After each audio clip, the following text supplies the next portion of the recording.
அருட்பெரும் ஜோதி ஆனந்த வணக்கம். பங்குனி மாதம் மங்கள மாதம், திருமண மாதம், சபரிமலை ஐயப்பன் அவதரித்த தெய்வீகமான மீன மாதம். ஆம், சூரிய பகவான் மீன ராசியில் செல்லக்கூடிய, பார்க்கக்கூடிய, உதிக்கக்கூடிய தெய்வீக மாதம். இந்த மாதத்தில் 12 ராசிக்குரிய அதிர்ஷ்ட நாட்கள், கவனமாக இருக்க வேண்டிய நாட்கள், வழிபட வேண்டிய தெய்வங்கள், சொல்ல வேண்டிய மந்திரங்கள் என பல சூட்சும ரகசியங்களுடன் எளிய ராசி பலனை உங்களுக்காக பதிவு செய்கிறேன். முழுமையாய் பார்த்து பயன்படுத்திக் கொள்ளுங்கள். உங்கள் உழைப்புடன் சேர்ந்து இதில் சொல்லக்கூடிய பரிகார வழிபாடுகளோடு இந்த மாதத்தை நீங்கள் நகர்ந்தால், செயல்பட்டால் உங்கள் வாழ்வில் முன்னேற்றம் நிச்சயமாகவே கிடைக்கும். உங்கள் அனைவருக்கும் முன்னேற்றம் கிடைக்க வேண்டும் என பிரார்த்தித்து இந்த பதிவை உங்களுக்காக பதிவு செய்கின்றேன். அருட்பெரும் ஜோதி, அருட்பெரும் ஜோதி, தனிப்பெரும் கருணை, அருட்பெரும் ஜோதி.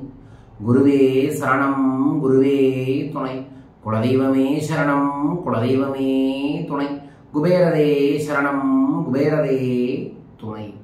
ஆனந்த வணக்கம் அன்பு அன்பர்களே. உங்கள் வாழ்வில் அன்பும் ஆனந்தமும் சகல ஐஸ்வர்யங்களும் அபரிதமாய் பெருக வேண்டும் என மனதார பிரார்த்தித்து இந்த மாத ராசி பலனை பதிவு செய்கின்றேன். பங்குனி மாதம் மேசராசி அன்பர்களே, நண்பர்களே, அஸ்வினி, பரணி, கார்த்திகை 1ஆம் பாதத்தில் பிறந்த நீங்கள் பங்குனி மாதம் கவனமாக செயல்பட வேண்டிய மாதம். ராசிநாதன் ஏப்ரல் 7 வரை சாதகமாக இருக்கும் பட்சத்தில் தடைப்பட்ட வேலைகள் நடக்கும், எதிர்பார்ப்புகள் அத்தனையும் பூர்த்தியாகும், செல்வாக்குகள் உயரும், துணிச்சலாக செயல்படக்கூடிய நிலை உண்டாகும். சரியான முடிவுகள் எடுப்பதன் மூலமாக வியாபாரத்தில் எதிர்பாராத பணவரவு நிச்சயம் உண்டு. உங்கள் நட்சத்திரநாதன் சுக்கிரன் வக்கிரமாக சஞ்சரிப்பதுடன் கணவன் மனைவிக்கிலேயே இடைவேளையில் உண்டாகும். அந்நியர்களால் குடும்பத்தில் குழப்பமும் சங்கடமும் பிரச்சனைகளும் வரலாம். கவனமாக இருப்பது நல்லது. ஒரு முறை குடும்பத்துடன் குலதெய்வம் கண்டிப்பாக சென்று வழிபட்டு வாருங்கள். உடல் நிலையில் பாதிப்புள்ளவர்களுக்கு நல்ல முன்னேற்றங்கள் கிடைக்கும். அரசியல்வாதிகளுக்கு புதிய பதவி கிடைக்கக்கூடிய வாய்ப்புகளும் சூழல்களும் கிடைக்கும். நீங்கள் உங்களுடைய கவனமாக இருக்க வேண்டிய பங்குனி மாத நாட்கள் மார்ச் 19, 20, 21. அதிர்ஷ்டகரமான நாட்கள் மார்ச் 16, 18, 25, 27, ஏப்ரல் 7 மற்றும் 9. ஒவ்வொரு நாளும் விநாயகருக்கு அருகம்புல் வைத்து வழிபாடுகளை செய்வது நன்மையை ஏற்படுத்தி தரும். ஓம் ஸ்ரீம் மகாலட்சுமியம் நமோ நம என்கின்ற மந்திரத்தை தினமும் 27 முறை சொல்லுவதும், லெப்ட் ஹேண்ட் ஆள்காட்டி விரல்ல கோமதி சக்கரம் வெள்ளி மோதிரங்கள் போடுவதும், வெள்ளிக்கிழமை விரதம் இருந்து மகாலட்சுமிக்கு வீட்டில் உப்பு விளக்கு ஏற்றுவதும் இந்த மாதத்தில் உங்களுக்கு நன்மையை ஏற்படுத்தி தரும். தர வேண்டுமென பிரார்த்திக்கின்றேன். வாழ்க. ரிஷபராசி அன்பர்களே, நண்பர்களே, கார்த்திகை 2, 3, 4ஆம் பாதம், ரோகிணி, மிருகசீரிடம் 1, 2ஆம் பாதத்தில் இருக்கக்கூடிய ரிஷபராசி அன்பர்களே, நண்பர்களே, எதிலும் அமைதியாக சென்று வெற்றியை அடையக்கூடிய மாதமாக இந்த மாதம் இருக்கும். அவசரமாக, பதட்டமாக, கோபத்துடன் இந்த மாதத்தை எதை தொடங்கினாலும் உங்களுக்கு இழப்புகள் ஏற்படும். கவனமாக இருங்கள். ஜென்ம ராசிக்குள் சஞ்சரிக்கும் குரு பகவான் உங்களுக்கு உயர்ந்த செல்வாக்கை தருவார். பூர்வீக சொத்துகளில் ஏற்பட்ட பிரச்சனைகளுக்கு முடிவுகளை கொண்டு வருவார். குழந்தை பாக்கியத்திற்கு காத்திருப்பவர்களுக்கு நற்செய்திகள் தேடி வரும். உயர்கல்விகளுக்கு திட்டமிட்டவர்களுக்கு வாய்ப்புகள் தேடி வரும். திருமணம் நடைபெறாமல் இருப்பவர்களுக்கு நல்ல வரன் தேடி வரக்கூடிய மாதமாக இந்த மாதம் இருக்கும். புதன் சாதகமாக இருப்பதால் வியாபாரிகளுக்கு எதிர்பாராத பணவரவு, எதிர்பாராத முன்னேற்றங்கள் நிச்சயமாகவே உண்டு. ஜீவசமாதிகளுக்கு சென்று அமைதியாக உட்கார்ந்து தியானம் செய்வது ரிஷபராசிக்காரர்களுக்கு இந்த மாதத்தில் நன்மையை ஏற்படுத்தி தரும். இந்த மாதம் நீங்கள் கவனமாக இருக்க வேண்டிய நாட்கள் மார்ச் 21, 22, 23. அதிர்ஷ்டகரமான நாட்கள் மார்ச் 15, 19, ஏப்ரல் 1, 6, 10. தினமும் சூரியனை வழிபாடுகளை செய்வதும், ஆசிரமங்களுக்கு கோதுமை அன்னதானம் தருவதும் நன்மையை ஏற்படுத்தி தரும். குலதெய்வம் கோயில் சென்று எலுமிச்சம்பழம் தீபம் போட்டு வழிபாடுகளை செய்து கொண்டு வாருங்கள். நன்மைகள் கிடைக்கும். ஓம் சூரிய நாராயண நமோ நம என்கின்ற மந்திரத்தை தினமும் 27 முறை சொல்லி வழிபாடுகளை செய்து வாருங்கள். எல்லா விதங்களிலும் ஜெயம் உண்டாகும். இந்த மாதம் வாழ்க. மிதுனராசி அன்பர்களே, நண்பர்களே, மிருகசீரிடம் 3, 4ஆம் பாதம், திருவாதுரை, புனர்பூஷம் 1, 2, 3ஆம் பாதத்தில் இருக்கக்கூடிய மிதுனராசி அன்பர்களுக்கு இந்த மாதம் செயல்பட வேண்டிய மாதம். செயல்பாட்டுகளை வரவேற்கக்கூடிய மாதம். ஜீவனஸ்தானத்தில் சூரியன், புதன், சுக்கிரன், ராகு என சஞ்சரிப்பதால் வியாபாரம் பற்றிய சிந்தனை மேலோங்கும். நீங்கள் நினைத்த வேலை நடக்கும். முயற்சிக்கேற்ற லாபமும் ஊதியமும் கிடைக்கக்கூடிய மாதமாக இந்த மாதம் இருக்கும். சூரியன் தொழில் முன்னேற்றத்தை ஏற்படுத்துவார். புதிய வாய்ப்புகள், வெளியூர் வெளிநாடுகளிலிருந்து தொழில் வாய்ப்புகளோ வேலை வாய்ப்புகளோ கிடைக்கக்கூடிய சூழல்கள் ஏற்படும். தொழில் முன்னேற்றங்களுக்கு சார்ந்து நீங்கள் ராகு கேது பகவானுக்குரிய வெள்ளி மோதிரத்தை லெப்ட் ஹேண்ட் ஆள்காட்டி விரலை போட்டுக்கொள்வது அல்லது மோதிர விரலை போட்டுக்கொள்வது நன்மையை ஏற்படுத்தி தரும். உங்கள் வார்த்தைகளில் கோபத்தை வெளிப்படுத்த வேண்டாம். அதன் மூலமாக இந்த மாதம் பிரச்சனைகள் ஏற்படலாம். கவனமாக இருப்பது நன்மையை ஏற்படுத்தி தரும். மாணவர்கள் ஆசிரியர்களின் ஆலோசனைப்படி சென்று படித்து வந்தால் நன்மைகள் பெறக்கூடிய மாதமாக இருக்கும். நீங்கள் கவனமாக இருக்க வேண்டிய நாட்கள் மார்ச் 24, 25, 26. உங்களுக்குரிய அதிர்ஷ்டகரமான நாட்கள் மார்ச் 18, 23, 27, ஏப்ரல் 5, 9, 13. திருப்பதி ஏழுமலையானை மனதார வழிபாடுகளை செய்வதும் ஒவ்வொரு சனிக்கிழமையும் பெருமாள் கோயிலுக்கு சென்று 11 நெய்விளக்கு போட்டு வழிபாடுகளை செய்வது நன்மையை ஏற்படுத்தி தரும். வெள்ளிக்கிழமை துர்க்கை அம்மனுக்கு எலுமிச்சம்பழம் தீபம் போட்டு வழிபாடுகளை செய்யுங்கள், நல்லது நடக்கும். ஓம் துர்க்கையே நமோ நம என்கின்ற மந்திரத்தை தினமும் 27 முறை சொல்லி வழிபாடுகளை செய்யுங்கள். இந்த மாதம் முழுவதும் சிவப்பு குங்குமத்தை நெற்றில் வைத்து இந்த மாதம் நீங்கள் செயல்படுவது நன்மை கிடைக்கும், நல்லது நடக்கும். வாழ்க. புனர்பூஷம் 4ஆம் பாதம் பூஷம் ஆங்கிலத்தில் பிறந்த கடகராசி அன்பர்களே, நண்பர்களே, தர்மப்படி நியாயப்படி பங்குனி மாதம் உங்களுக்கு எல்லா விதங்களிலும் நன்மை மட்டுமே கிடைக்கும். அஷ்டமஸ்தானத்தில் சஞ்சரித்து நெருக்கடிகளை உண்டாக்கி வந்த சூரியன் பாகியஸ்தானத்தில் சஞ்சரிப்பதால் உங்களுக்கு செயலில் கவனத்தோடு சென்று செயல்படுங்கள். தொழில் போட்டியாளர்கள் உங்களுக்கு எதிராக செயல்பட ஆரம்பிப்பார்கள். ஒரு சிலருக்கு உடல்நிலையில் பாதிப்புகள் ஏற்படலாம். குரு பகவான் பார்வை உங்களுடைய நிலையை உயர்த்தும். நினைத்த வேலைகளை நடத்தி கொள்ள முடியும். முயற்சி ஸ்தானத்தில் சஞ்சரித்து வரும் கேதுவால் திட்டமிட்ட வேலைகளை நீங்கள் செய்யலாம். பிள்ளையார்பட்டி ஒரு முறை சென்று வழிபட்டு வருவது உங்களுக்கு நன்மை கிடைக்கக்கூடிய வாய்ப்புகளின் சூழல்களும் ஏற்படும்.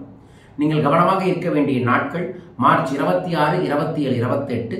அதிர்ஷ்டகரமான நாட்கள் மார்ச் 20, ஏப்ரல் 2, 3, 11 மற்றும் 12. மாரியம்மனை தினமும் வழிபாடுகளை செய்யுங்கள். வெள்ளிக்கிழமை மாரியம்மனுக்கு வேப்பிலை வைத்து நீரூற்றி அபிஷேகம் செய்து வழிபாடுகளை செய்வது நன்மையை ஏற்படுத்தி தரும். செவ்வாய்க்கிழமை முருகன் கோயில் சென்று வாருங்கள். ஓம் ஷௌம் சரவண பவ மந்திரத்தை இந்த மாதம் முழுவதும் தினமும் நீங்கள் 27 முறை சொல்லி வழிபாடுகள் செய்யுங்கள். வளமும் நலமும் உங்களுக்கு பெருகும். பெருகக்கூடிய வாய்ப்புகள் முழுமையாய் கிடைக்கும். வாழ்க. சிம்மராசி அன்பர்களே, நண்பர்களே, மகம், பூரம், உத்திரம் 1ஆம் பாதத்தில் இருக்கக்கூடிய சிம்மராசி அன்பர்களே, எதிலும் முன்னேற்றம் அடையும் உங்களுக்கு பிறக்கும் பங்குனி மாதம் கவனமாக செயல்பட வேண்டிய மாதம். எதிர்பாராத கடன் பிரச்சனை, எதிர்பாராத வாகன விபத்துகள், எதிர்பாராத விரய செலவுகள் ஏற்படக்கூடிய மாதமாக இருக்கின்றது. தொடர்ந்து கோயில்களுக்கு இந்த மாதம் தினமும் சென்று வருவது நன்மையை ஏற்படுத்தி தரும். வியாபாரத்தில் எதிர்பாராத சங்கடங்கள் தோன்றும். அரசு வழியில் நெருக்கடிகளை சந்திக்க வேண்டியதாக இருக்கும். குடும்பத்தில் குழப்பம், நிம்மதியற்ற நிலை ஏற்படும். வீண் பிரச்சனை உங்களை தேடி வரும். மற்றவர்கள் பிரச்சனையில் தலையிடாதீர்கள். ஏப்ரல் 7 வரை லாபஸ்தானத்தில் சஞ்சரிக்கும் செவ்வாய் உங்கள் நிலையை உயர்த்துவார். எத்தனை பிரச்சனை வந்தாலும் அதிலிருந்து உங்களை விடுபட வைப்பார். அதனால் தினமும் ஒரு கையளவு கோதுமையை எடுத்து பறவைகளுக்கு போட்டுட்டு வாங்க. இந்த மாதம் முழுவதுமே நல்லது நடக்கும், நன்மைகள் கிடைக்கும். நீங்கள் கவனமாக இருக்க வேண்டிய நாட்கள் மார்ச் 28, 29, மார்ச் 30. அதிர்ஷ்டகரமான நாட்கள் மார்ச் 19, 25, ஏப்ரல் 1, 7, 10. குலதெய்வ வழிபாடு நன்மையை ஏற்படுத்தி தரும். காமாட்சி அம்மன் கோயிலுக்கு சென்று வழிபாடுகளை செய்து வாருங்கள், நல்லது நடக்கும். ஓம் காமாட்சி அம்மனே நமோ நம என்கின்ற மந்திரத்தை தினமும் 27 முறை சொல்லி வழிபாடுகளை செய்யுங்கள். வளமும் நலமும் பெருகும். பெருக வேண்டும் என பிரார்த்திக்கின்றேன். வாழ்க. கன்னிராசி அன்பர்களே, நண்பர்களே, உத்திரம் 2, 3, 4ஆம் பாதம், அஸ்தம், சித்திரை 1, 2ஆம் பாதத்தில் இருக்கக்கூடிய கன்னிராசி அன்பர்களுக்கு எதிலும் வேகமாக, விவேகமாக, சுறுசுறுப்பாக செயல்பட வேண்டிய மாதமாக இந்த மாதம் இருக்கும். மாத தொடக்கத்தில் செவ்வாய் பகவான் உங்கள் வேலையை நீங்கள் நினைத்தபடியே நடத்தி தருவார். பிறரால் முடியாது என்று சொல்லக்கூடிய கைவிட்ட காரியங்களையும் கூட இந்த மாதத்தில் எடுத்து நீங்கள் ஜெயிப்பீர்கள். ரியல் எஸ்டேட் துறையில் இருக்கிறவங்களுக்கு இந்த மாதம் ஒரு பெரிய அளவில் வருமானம் வரக்கூடிய வாய்ப்புகளும் சூழல்களும் ஏற்படும். தன்னம்பிக்கையும் தைரியமும் இயல்பாகவே இந்த மாதம் முழுவதும் அதிகரிக்கும். தொழிலில் நிச்சயமான முன்னேற்றங்கள் உண்டு. ஏப்ரல் 7ஆம் தேதி முதல் செவ்வாய் முதலீடுகளை இரட்டிப்பு ஆக்குவார். புதனால் இழுபறியாக இருந்த ஒப்பந்தங்கள் கையெழுத்தாகும். வியாபாரத்தை விரிவு செய்வதற்கு எடுக்கும் முயற்சிகள் வெற்றியாகும். கேட்ட இடத்தில் பணம் கிடைக்கும். 6ஆம் இடத்தில் சஞ்சரிக்கும் சனியும் பாக்கியஸ்தானத்தில் சஞ்சரிக்கும் குருவும் உங்கள் நிலையை உயர்த்துவார். கவனமாக வரக்கூடிய பணத்தை பயன்படுத்துவதன் மூலமாக கன்னிராசிக்காரர்களுக்கு எதிர்பாராத விதத்தில் கடன் பிரச்சனையில் பாதியளவாவது இந்த மாதம் குறையும். செயல்படுத்தி பாருங்கள், நல்லது நடக்கும்.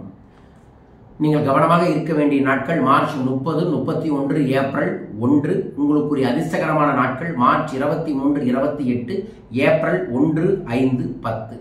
ஒவ்வொரு திங்கட்கிழமையும் சோமவார தினத்தில் விரதம் இருந்து சிவபகவானை வழிபாடுகளை செய்வதும் ஓம் சிவசிவ ஓம் என்கின்ற மந்திரத்தை தினமும் சொல்லுவதும் உங்களுக்கு நல்லது ஏற்படுத்தி தரும். நன்மைகள் கிடைக்க வேண்டுமென பிரார்த்திக்கின்றேன்.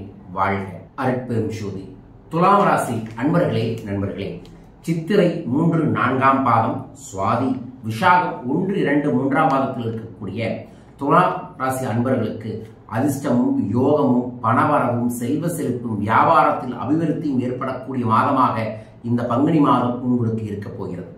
தடைப்பட்ட வேலைகள், தடைப்பட்ட காரியங்கள், தடைப்பட்ட சொத்து சார்ந்த பிரச்சனைகளுக்கு தீர்வுகள் கிடைக்கும். பணியில் ஈடுபட்டுள்ளவர்களுக்கு முன்னேற்றங்களும் ப்ரமோஷனும் கிடைக்கக்கூடிய வாய்ப்புகள் கிடைக்கும். உங்களுக்கு லாப அதிபதியாக சூரியனும் சாதகமாக சஞ்சரிப்பதால் அதிர்ஷ்ட வாய்ப்புகள் தேடி வரும். அரசு துறை சார்ந்த முயற்சிகளை எது கை வச்சாலும் உங்களுக்கு வெற்றி கிடைக்கும். அப்ரூவல் கிடைக்கக்கூடிய விஷயங்களையும் கூட அரசு சார்ந்த விஷயங்கள் ட்ரை பண்ணுங்க. இந்த மாதம் உங்களுக்கு கைகூடி வரும். இந்த மாதம் நீங்கள் கவனமாக இருக்க வேண்டிய நாட்கள் ஏப்ரல் 1, 2, 3. உங்களுக்குரிய அதிர்ஷ்டகரமான நாட்கள் மார்ச் 18, 27, ஏப்ரல் 6, 9, 10. லட்சுமி நரசிம்மரை வழிபாடுகளை செய்யுங்கள். ஓம் ஸ்ரீம் லட்சுமி நரசிம்மரே நமோ நம என்கின்ற மந்திரத்தை தினமும் 27 முறை சொல்லி வழிபாடுகளை செய்வது நன்மையை ஏற்படுத்தி தரும். வாழ்க. விருச்சிக ராசி அன்பர்களே, நண்பர்களே, விஷாகம் 4ஆம் பாதம், அனுஷம், கேட்டையில் இருக்கக்கூடிய விருச்சிக ராசி அன்பர்களே, நண்பர்களே, கவனமாக செயல்பட வேண்டிய மாதம். சனி பகவான் சுகஸ்தானத்தில் சஞ்சரிப்பதால் உங்கள் ராசியையும் பார்த்து சங்கடங்களையும் நெருக்கடிகளையும் உண்டாக்கி வரும் நிலையில் குரு பகவான் சப்தஸ்தானத்தில் சஞ்சரித்து உங்கள் ராசியை பார்ப்பதால் அவற்றிலிருந்து விடுதலையில் கிடைக்கும். நேற்று திட்டமிருந்த வேலைகளை நடத்தி முடிப்பீர்கள். பெண்டிங் இருக்கக்கூடிய வேலைகள் எல்லாமே முடியும். வியாபாரத்தில் இருந்து வந்த பிரச்சனை முடிவிற்கு வரும். ஒரு சிலருக்கு புதிய வாகனம் வாங்கக்கூடிய, வீடு வாங்கக்கூடிய வாய்ப்புகளும் கனவுகளும் நினைவாகும். அலைச்சலும் உழைப்பும் ஒரு பக்கம் இருந்து கொண்டே இருக்கும். குடும்பத்தில் சிறு சிறு சங்கடங்கள் வந்து விலக ஆரம்பிக்கும். நீங்கள் கவனமாக இருக்க வேண்டிய நாட்கள் ஏப்ரல் 5, 6, 7. அதிர்ஷ்டகரமான நாட்கள் மார்ச் 18, 21, 27, ஏப்ரல் 3, 9. சூரிய பகவான் வழிபாடு கைமேல் பலன்களை ஏற்படுத்தி தரும். தேய்பிரை அஷ்டமி, வளர்வரை அஷ்டமிக்கு பைரவரை வழிபாடுகளை செய்யுங்கள். ஓம் சொர்ணாகர்ஷ்ண பைரவாய நமோ நம என்கின்ற மந்திரத்தை சொல்லுவது நன்மையை ஏற்படுத்தி தரும். பைரவரின் எந்திரத்தை வீட்டில் வாங்கி இந்த மாதம் வைத்துக் கொள்வது உங்களுக்கு எதிர்பாராத செல்வ வளத்திற்கான வாய்ப்பை ஏற்படுத்தி தரும். வாழ்க. தனுசு ராசி அன்பர்களே, நண்பர்களே, மூலம், பூராடம், உத்திராடம் 1ஆம் பாதத்தில் இருக்கக்கூடிய தனுசு ராசி அன்பர்களே, நல்ல எண்ணத்துடன் செயல்படக்கூடிய உங்களுக்கு கேது பகவானுக்கு குருவின் பார்வை கிடைப்பதால் செய்து வரும் தொழிலில் வியாபாரத்தில் இருந்த தடைகள் விலகும். லாபம் அதிகரிக்கும். அலுவலக பணியில் இருந்த பிரச்சனைகளுக்கு தீர்வுகள் வரும். புதிய தொழில் தொடங்குவதற்கு மேற்கொண்ட முயற்சிகள் ஆதாயமாகும். கணவன் மனைவிக்கிடையே இருந்த நெருக்கடிகள் விலகும். நீண்ட நாட்களாக எதிர்பார்த்த வரவு தக்க சமயத்தில் கை கொடுக்கும். வரக்கூடிய பணத்தை சரியாக பயன்படுத்துங்கள். வெளிநாட்டில் இருந்து ஒரு நல்ல செய்தி தேடி வர போகிறது. புதிய சொத்து வாகனம் என்ற கனவு நனவாகும். நேற்றைய முயற்சிகள் வெற்றியாகும். சப்தமஸ்தானத்தில் சஞ்சரிக்கும் செவ்வாய் ராசியை பார்ப்பதால் செயல்களில் வேகம் அதிகரிக்கும். திட்டமிட்டு செயல்படுவதன் மூலமாக வெற்றியும் கிடைக்கும். கவனமாக இருக்க வேண்டிய நாட்கள் ஏப்ரல் 6, 7, 8. அதிர்ஷ்டகரமான நாட்கள் மார்ச் 21, 25, 31, ஏப்ரல் 7, 12. மீனாட்சி சுந்தரேஸ்வரரை வழிபாடுகளை செய்வது நன்மையை ஏற்படுத்தி தரும். செவ்வாய்க்கிழமை, வெள்ளிக்கிழமை பிரம்ம முகூர்த்த நேரத்தில் மகாலட்சுமி பூஜையை செய்து வருவது நன்மையை ஏற்படுத்தி தரும். ஓம் ஸ்ரீம் பிரிசி நமக என்கின்ற மந்திரத்தை சொல்லுங்கள். மகாலட்சுமிக்கு உரிய சிவப்பு குங்குமத்தை ரெகுலராக நெற்றில வைத்துக் கொண்டு இந்த மாதம் முழுவதும் செயல்படுவது உங்களுக்கு நல்லதை ஏற்படுத்தி தர வேண்டும் என பிரார்த்திக்கின்றேன். வாழ்க. மகர ராசி அன்பர்களே, நண்பர்களே, உத்திராடம் 2, 3, 4ஆம் பாதம், திருவோணம், அவிட்டம் 1, 2ஆம் பாதத்தில் இருக்கக்கூடிய மகர ராசி அன்பர்களுக்கு அதிர்ஷ்டமான மாதம். இதுவரை உங்கள் வாழ்க்கையில் இருந்த நெருக்கடிகள் கொஞ்சம் கொஞ்சமாக விலகும். ராகுவும் சூரியனும் நீங்கள் எடுக்கும் வேலைகளை எல்லாம் வெற்றியாக்குவார்கள். உங்கள் எதிர்பார்ப்பு பூர்த்தியாகும். செல்வாக்கு உயரும். 5ஆம் இடத்தில் சஞ்சரிக்கும் குரு பகவான் செல்வாக்கை உயர்த்துவார். சமூகத்தில் அந்தஸ்தையும் கௌரவத்தையும் கொடுப்பார். தொழில் லாபத்தை ஏற்படுத்தி தருவார். செய்து வரும் தொழிலில் முன்னேற்றம் உண்டாகும். உத்தியோகத்தில் ஏற்பட்ட பிரச்சனையில் இருந்து விடுவித்து உங்கள் நிலையில் மாற்றத்தை அளிப்பார். செவ்வாய் பகவான் எதிர்பற்ற நிலையினை உங்களுக்கு வழங்குவார். வியாபாரத்தில் தோன்றிய போட்டியாளர்கள் இருந்து இடம் தெரியாமல் விலகிச் செல்வார். வழக்கு சாதகமாகவும் எப்போதும் சாதகமாக அமையும். எப்போதும் கவனமாகவே இருப்பது நல்லது. வயதானவர்கள் கூடுதல் கவனத்துடன் செயல்பட வேண்டிய மாதமாக இந்த மாதம் வரும். எதிர்பாராத கால் சார்ந்த பிரச்சனைகள் வரலாம். நீங்கள் கவனமாக இருக்க வேண்டிய நாட்கள் ஏப்ரல் 8, 9, 10. அதிர்ஷ்டகரமான நாட்கள் மார்ச் 19, 26, 28, ஏப்ரல் 1, 10. வெளிநாடு செல்லக்கூடிய வாய்ப்புகளும் வெளிநாடுகளிலிருந்து நற்செய்திகளும் வரக்கூடிய மாதமாக இருக்கும். நவகிரக வழிபாடு சனிக்கிழமையில் செய்வது நன்மையை ஏற்படுத்தி தரும். முருக பகவானை வரும் செவ்வாய்க்கிழமை வழிபாடுகளை செய்து ஓம் ஷவும் சரவணபவ மந்திரத்தை தினமும் சொல்லுங்கள். வேல்காப்பு ஒன்று கையில் போட்டுக்கொள்வது நன்மை உங்களுக்கு கிடைக்கும். இந்த மாதத்தில் உங்களுக்கு கை கொடுக்கக்கூடிய மாதம் இந்த மாதம். வாழ்க. கும்பராசி அன்பர்களே நண்பர்களே, அவிட்டம் 3, 4ஆம் பாதம், சதயம், புரட்டாதி 1, 2, 3ஆம் பாதத்தில் இருக்கக்கூடிய கும்பராசி அன்பர்களே நண்பர்களே, ஏற்ற இறக்கங்கள் இணைந்து வரக்கூடிய மாதம். குரு பகவானால் உழைப்பு அதிகரிக்கும். நண்பர்களிடம் கருத்து வேறுபாடு ஏற்படும். வாகனம், வீடு போன்றவற்றில் செலவுகள் ஏற்படும். செவ்வாய் பகவானால் பிள்ளையின் வழியில் சங்கடங்களை அதிகரிப்பார். குரு பகவானின் பார்வை சாதகமாக இருப்பதால் எதையும் சமாளிக்க முடியும். பணிபுரியும் இடத்தில் நடைபெறும் சூழ்ச்சிகளை கண்டறிந்து உங்களை தெளிவாக வெற்றி பெறக்கூடிய சூழல்களை நீங்களே ஏற்படுத்திக் கொள்வீர்கள். வியாபாரத்தில் வருமானம் அதிகரிக்கும். வாடிக்கையாளர்கள் அதிகரிப்பார்கள். குடும்பத்திற்காக செலவுகள் அதிகரிக்கும். இந்த நேரத்தில் தன குடும்ப வாக்கு ஸ்தானத்தில் சூரியன், ராகு சஞ்சரிப்பதால் வார்த்தைகளில் மிகவும் கவனமாக இருப்பது நல்லது. குலதெய்வ வழிபாடு கைமேல் பலன்களை ஏற்படுத்தி தரும். ஒவ்வொரு சனிக்கிழமையும் அனுமன் கோயில் சென்று வருவதும் தினமும் ஜெய் ஸ்ரீராம் மந்திரத்தை சொல்லுவதும் எழுதுவதும் 27 முறை நன்மை தரும். தர வேண்டுமென பிரார்த்திக்கின்றேன். வாழ்க. மீனராசி அன்பர்களே நண்பர்களே, புரட்டாதி 4ஆம் பாதம், உத்தரட்டாதி ரேவதியில் இருக்கக்கூடிய மீனராசி அன்பர்களே நண்பர்களே, பங்குனி மாதம் வெற்றி பெற வேண்டிய மாதமாக இருக்கின்றது. போராடி வெற்றியை பெறுவீர்கள். விரயஸ்தானத்தில் சஞ்சரித்து வரும் சனி பகவான் பல வகையிலும் செலவுகளை அதிகரிப்பார். குடும்பத்தில் சிறு சிறு பிரச்சனைகள் தோன்றி மறையும். வியாபாரத்தில் எதிர்பார்த்த லாபம் இழுபறியாகும். தொழில் நிறுவனங்கள் நடத்தி வருபவருக்கு பணியாளர்களின் ஒத்துழைப்புகள் குறையும். தொழிலாளர்களுக்கு வேலை பளு அதிகரிக்கும். உழைப்பிற்கு அங்கீகாரம் கிடைக்காமல் போகும். மனக்குழப்பத்திற்கு ஆளாகும். மாத இறுதியில் இது அப்படியே ஆப்போசிட்டா வந்து வெற்றியும் ஆனந்தமும் செல்வமும் கிடைக்கும். எதிர்பாராத லோன் கிடைப்பதற்கும் எதிர்பாராத பணவரவுக்கான வாய்ப்புகளும் சூழல்களும் ஏற்படும். வெளிநாடு சென்று வருவதன் மூலமாக குடும்பத்தில் ஆனந்தமும் மகிழ்ச்சியும் உங்களுக்கு ஏற்படும். நீங்கள் கவனமாக இருக்க வேண்டிய நாட்கள் மார்ச் 17, 18, ஏப்ரல் 13 மற்றும் 14. அதிர்ஷ்டகரமான நாட்கள் மார்ச் 21, 30, ஏப்ரல் 3 மற்றும் 12. சனி பகவான் வழிபாடு, பைரவர் வழிபாடு கைமேல் பலன்களை ஏற்படுத்தி தரும். மதுரை ஒரு முறை சென்று வழிபாடுகளை செய்து வாருங்கள். ஓம் நம சிவாய நம சிவாய மந்திரத்தை தினமும் 27 முறை சொல்லி வழிபாடுகள் செய்வது நன்மையை ஏற்படுத்தி தரும். தர வேண்டுமென பிரார்த்திக்கின்றேன். வாழ்க. அன்பர்களே, இது 12 ராசிக்குரிய ஒரு பொதுவான ராசி பலன். உங்களுக்கு தனிப்பட்ட முறையில் இந்த மாதத்திற்கு ஒரு ஆலோசனை வேணும், உங்க ஜாதகத்துக்கு ஒரு ஆலோசனை வேணும்னா என்ன தனிப்பட்ட முறையில் சந்திக்கலாம். அல்லது ஆன்லைன்ல கீழக்கூடிய தொலைபேசிகள் தொடர்பு கொண்டீங்கன்னா அதற்கு என்ன பண்ணணுங்கிறத தெளிவா உங்களுக்கு எழுதியே அனுப்பி விடுவோம். ஸோ என்னை தொடர்பு கொள்பவர்களுக்கு எளிய முறையில வழிபாடுகள், பரிகாரங்கள், மனோவியல் ரீதியாக அவர்கள் என்ன செஞ்சோம்னா நிம்மதியும் செல்வ செழிப்பும் பெருதும் என்பதை ஜோதிட ஆலோசனையாக சொல்லிக்கிட்டு இருக்கோம். ஸோ கீழக்கூடிய தொலைபேசிகளை தொடர்பு கொண்டால் என்னை சந்திக்கக்கூடிய விவரங்களை உங்களுக்கு அனுப்புவாங்க. இந்த பங்குனி மாதத்துல பல்வேறு விதமான தெய்வீக நிகழ்வுகளை ஏற்பாடு பண்ணியிருக்கோம். வாய்ப்பு இருக்கக்கூடிய நிகழ்வுகளை வந்து என்னை சந்திக்கலாம். மதுரை, சென்னை, மலேசியா, இலங்கை நான் வர இருக்கின்றேன். கீழக்கூடிய தொலைபேசியை தொடர்பு கொள்ளுங்கள். உங்களை வழிநடத்துகிறோம். உங்கள் வாழ்வு வளம் பெற. மீண்டும் ஒரு அற்புத ஆனந்த பதிவில் உங்கள் அனைவரையுமே சந்திக்கின்றேன். இந்த பங்குனி மாதம் உலக மக்கள் அனைவருக்குமே எல்லா விதங்களிலும் நன்மைகள் கிடைக்க வேண்டும் என பிரார்த்திக்கின்றேன். தன தானிய வீரிய விஜய வெற்றி ஆயுள் ஆரோக்கியம் சகல சம்பத்துகளும் சகல ஐஸ்வர்யங்களும் லட்ச லட்சமாய் கோடி கோடியாய் பெருக வேண்டும் என இதை பார்க்கக்கூடிய அனைத்து அன்பர்களுக்காகவும் வேண்டிக் கொள்கின்றேன். குபேரபெடுத்து குபேரரிடம். வாழ்க வையகம், வாழ்க பணமுடன். எல்லாம் ஜெயமாகும், எல்லாம் ஜெயமே. வாழ்க.